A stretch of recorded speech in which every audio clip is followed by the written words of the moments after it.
A leading aviation consultant has been hired to review the safety of McCarran International Airport's fuel system after one of its jet fuel tanks was struck by rifle fire during the deadly mass shooting on the Strip.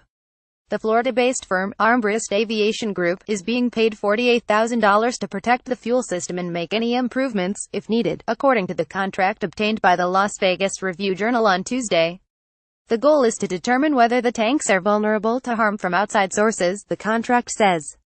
Armbrust Aviation, which is run by worldwide jet fuel expert John Armbrust, will provide a final report of its findings to airport officials by December 11.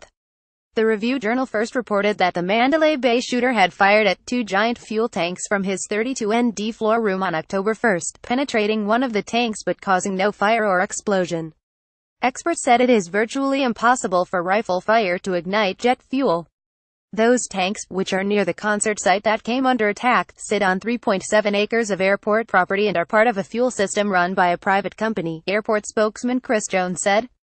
An additional 8 tanks, which sit on 9.5 acres of airport property west of Paradise Road and Terminal 1, also will be reviewed by Armbrust Aviation Group, Jones said.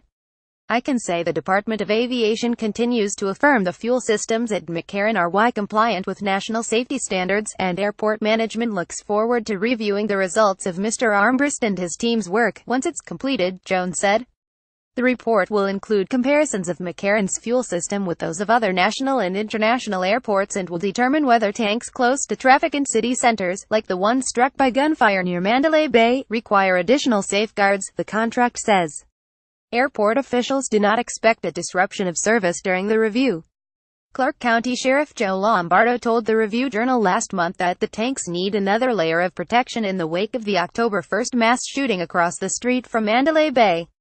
2 bullet holes on what is known as Tank 202, along with black powder burns and markings from investigators, were still visible last week near the top of the tank, which airport officials said was partially filled at the time of the shooting.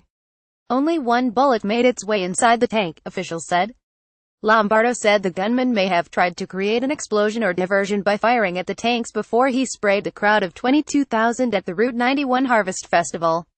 58 people were killed and more than 500 were injured, and the shooter later killed himself.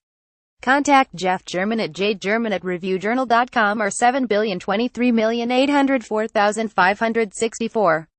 Follow @GermanOrJ on Twitter.